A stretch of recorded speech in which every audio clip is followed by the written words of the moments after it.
Memang dengan adanya janggelan ini memang secara ekonomi meningkat ya? Sangat luar biasa. Sangat luar biasa meningkat. Luar biasa. Oke.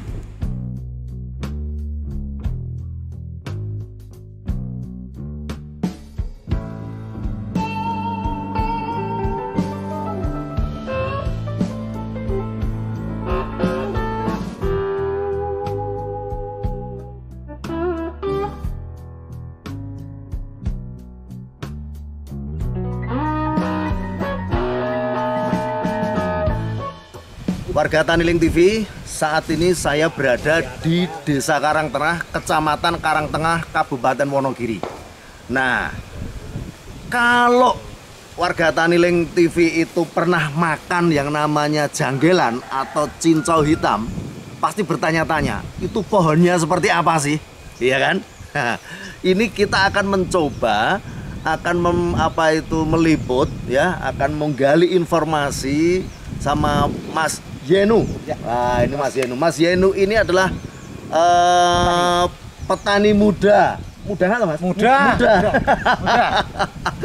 Ini petani muda, petani tanaman janggelan. Kalau orang Jawa bilang cincau hitam itu janggelan. Nah, seperti apa pohonnya kita nanti akan lihat bersama, nggih. Ya, warga Taniling TV, inilah pohon janggelan atau pohon cincau hitam. Pohonnya semacam ini nih.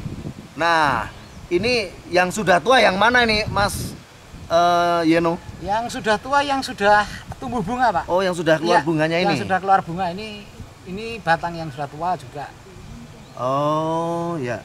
Terus kemudian cara manennya ini dibabat? Dibabat, iya. Tapi tetap disisakan, Pak. Jadi satu rumpun itu disisakan 2 atau 3 batang yang masih ditumbuhkan sehingga ini tidak mati. Oke. Ya. Kalau kita babat semua, pertumbuhannya akan lamban, bahkan bisa terjadi kematian. Oh gitu. Ya. Kalau itu cincau hijau kan kayaknya lebih gampang pembuatan gelnya daripada ini lebih mudah lagi. Kosok gimana urutannya, Mas? Urutannya biar warga Taniling tahu ini gimana urutannya ini. Iya. Kayak Jadi gini. ini dikeringkan. Ya. Daun ini tadi dikeringkan.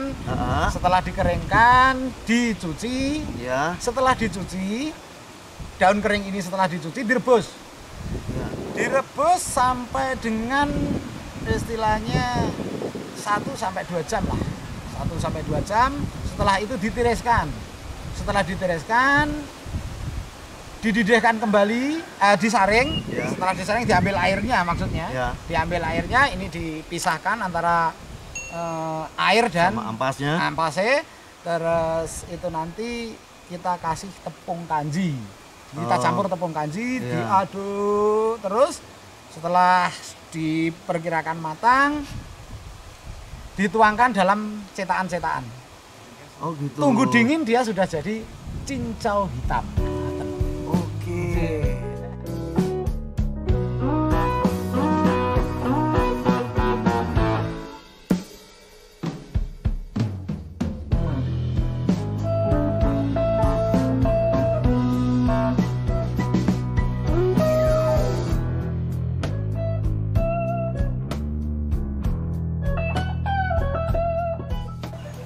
Warga Taniling TV, ini tempat penyimpanan, ya, penyimpanan Mbah Durgo.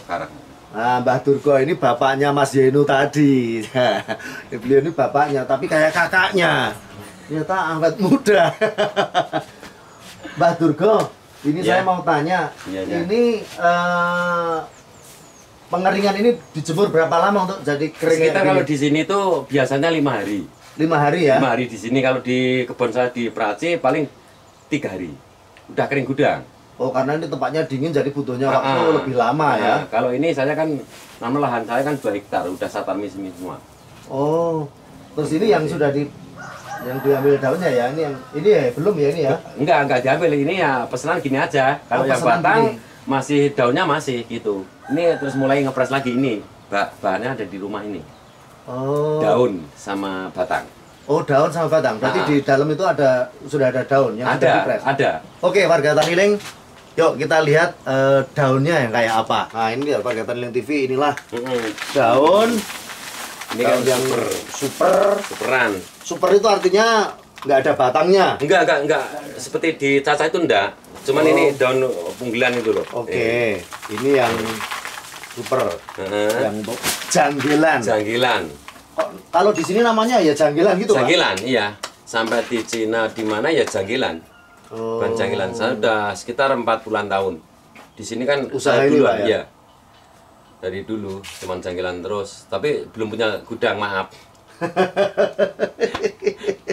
Ya, Mbak Durgo, terima kasih bincang-bincangnya sedikit. Ini di gudangnya Mbah Durgo, ini di termasuk di ketinggian ini, di Karang Tengah ini ya. Iya, di puncak ini. Di puncaknya ini tempatnya dingin dan sejuk sekali. Terima kasih Mbak Durgo. Iya, sehat selalu buat Mbak Durgo. Amin.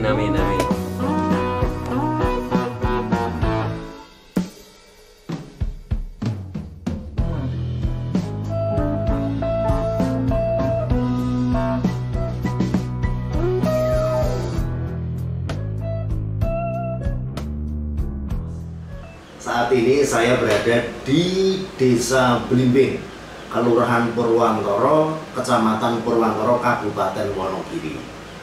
Nah, saat ini saya mau berbincang-bincang dengan seorang pengusaha, Pak Tarso. Pengusaha apa? Nah, ini yang unik. Pengusaha cincol hitam.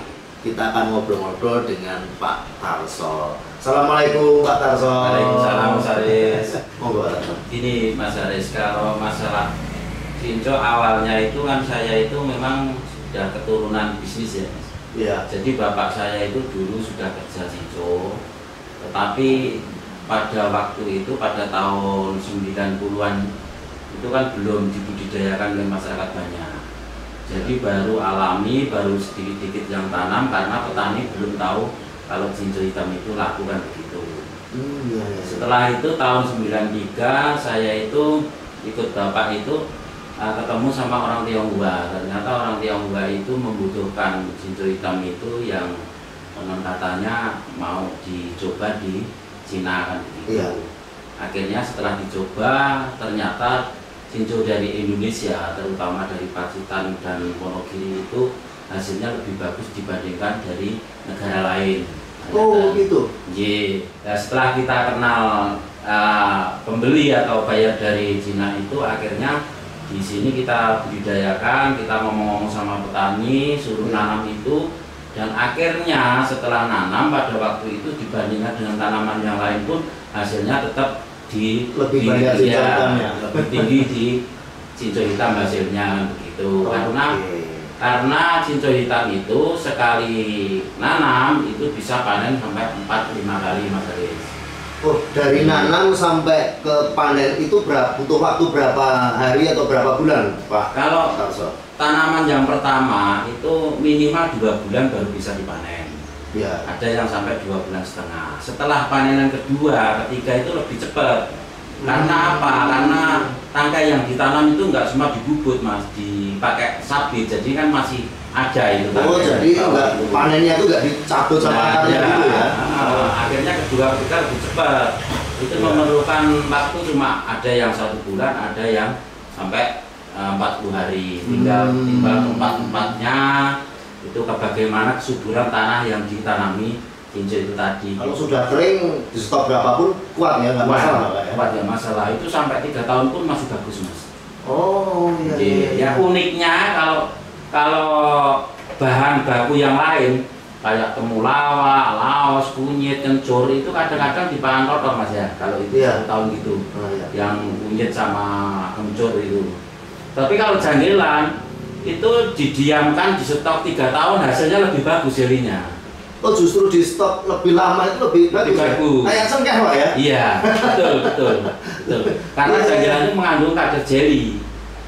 Gitu loh. Oh, iya. Jadi jelinya lebih bagus Mas. Jadi kalau barang itu baru gini dimasak misalnya 1 kilo jadi 2,5 black, ya. Kaleng itu loh Mas. Kalau 1 tahun bisa jadi 3 kaleng. Oke. Iya. Jadi semakin lama semakin bagus jelinya. Tapi semakin lamanya maksimal berapa tahun tuh Pak ya? Kalau saya mencoba itu 5 tahun masih bisa. 5 tahun. Iya, masih bisa. Itu kalau daun sekilo daun yang super tadi itu.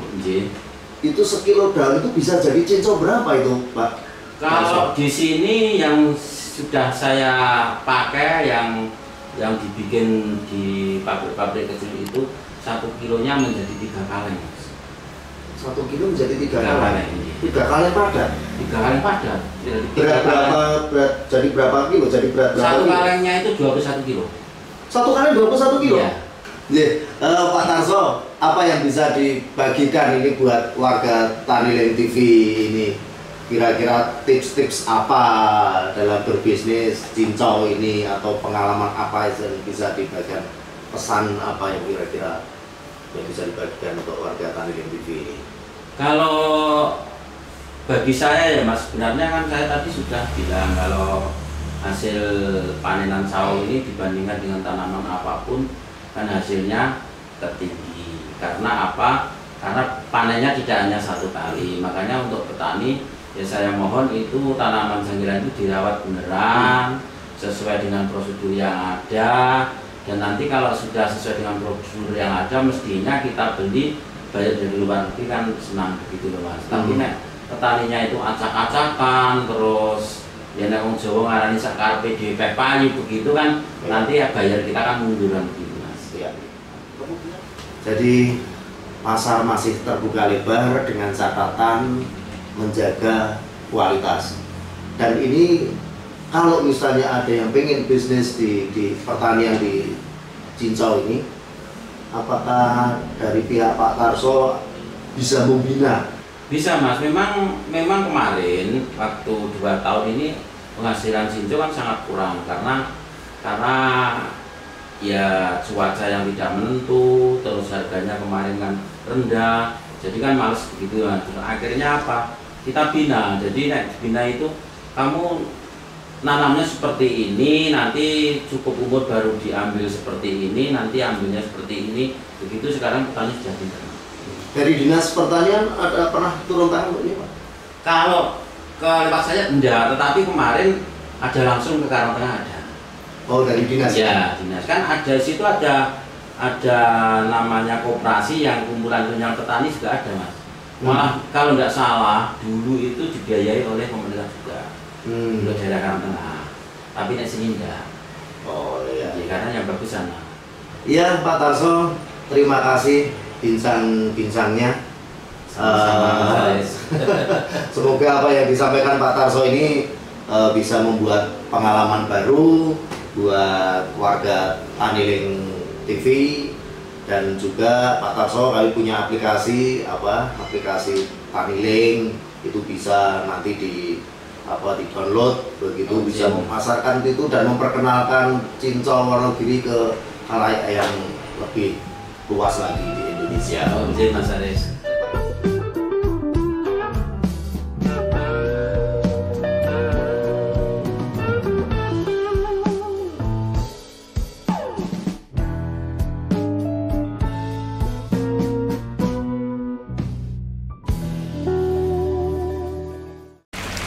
Warga Taniling TV, kita sudah banyak belajar dari Pak Tarso, seorang pengusaha cincau hitam atau janggilan.